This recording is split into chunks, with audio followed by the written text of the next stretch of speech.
today our main issue was this, voting right. and we did not want to diverse from this issue.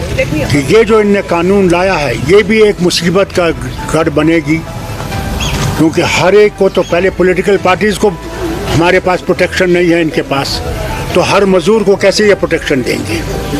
हमें वो भी खतरा है कि उन पे हमला होगा, और ये इनको बहुत सोच के ये चीज़ें करनी चाहिए थी, मगर नहीं। You see there are lots of things.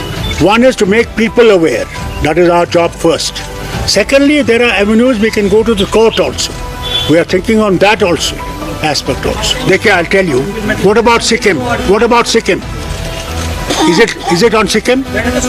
Now, let me tell you frankly. Why one state? Why? Okay, I want to. Why our state has been chosen? Why?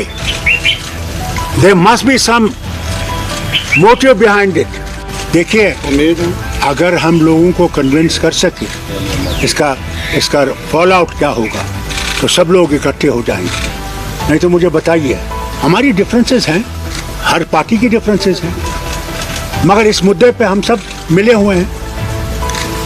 क्यों मिले हुए हैं? क्योंकि सब ये महसूस कर रहे हैं कि हमारे हक पे ये असेंबली कल हमारी नहीं होगी, ये असेंबली बाहर वालों की होगी. वो डर है कि जम्मू कश्मीर की आवाम का मुद्दा है, किसी पर्टिकुलर पार्टी का मुद्दा नहीं है, या खाली जम्मू या खाली कश्मीर का मुद्दा नहीं है. इसमें शिवसेना हो, नेशनल कॉन्फ्रेंस हो, पीडीपी हो, सब पार्टीज के लिए मुद्दा है. सब पार्टियां आवाम के साथ जुड़ी हुई हैं. जहां आवाम को परेशानी होगी वहां हम सब एकजुट होंगे और आवाम की आवाज़ बुलंद करेंगे. हिंदू, मुस्लिम, सिख, ईसाई, जितने भी जम्मू कश्मीर के रहने वाले आवाम, बिल्कुल कोई बदला नहीं जी. 370 अलग इशू है.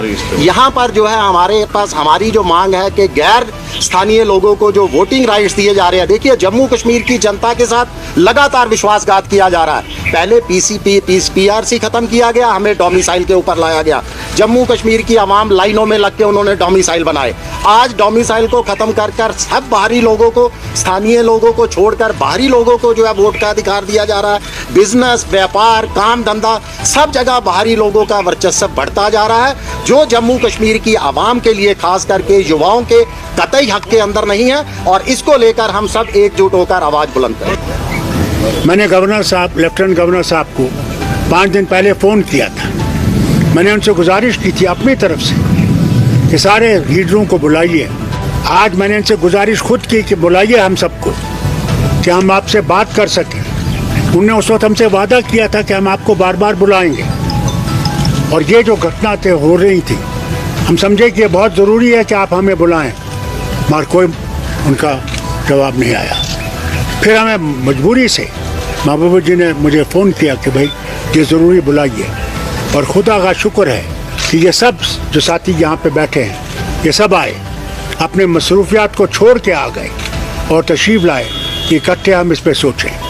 इसके बाद हमने ये भी सोचा है कि हम ये मीटिंग जो है अब जम्मू में भी करेंगे. वहाँ भी दूसरे साथी जो नहीं आ सके उनसे मशवरा करें, उनसे भी बात करेंगे, क्योंकि ये रियासत के लोगों का मसला है और रियासत के लोगों को इसके लिए हमें तैयार करना है कि क्या कुछ हो रहा है और इसका मकसद क्या है. इसीलिए हमने ये मीटिंग बुलाई थी. करेंगे तो पॉलिटिकल लीडर्स किस तरह से इस चीज़ को अपोज करेंगे? Is there any strategy?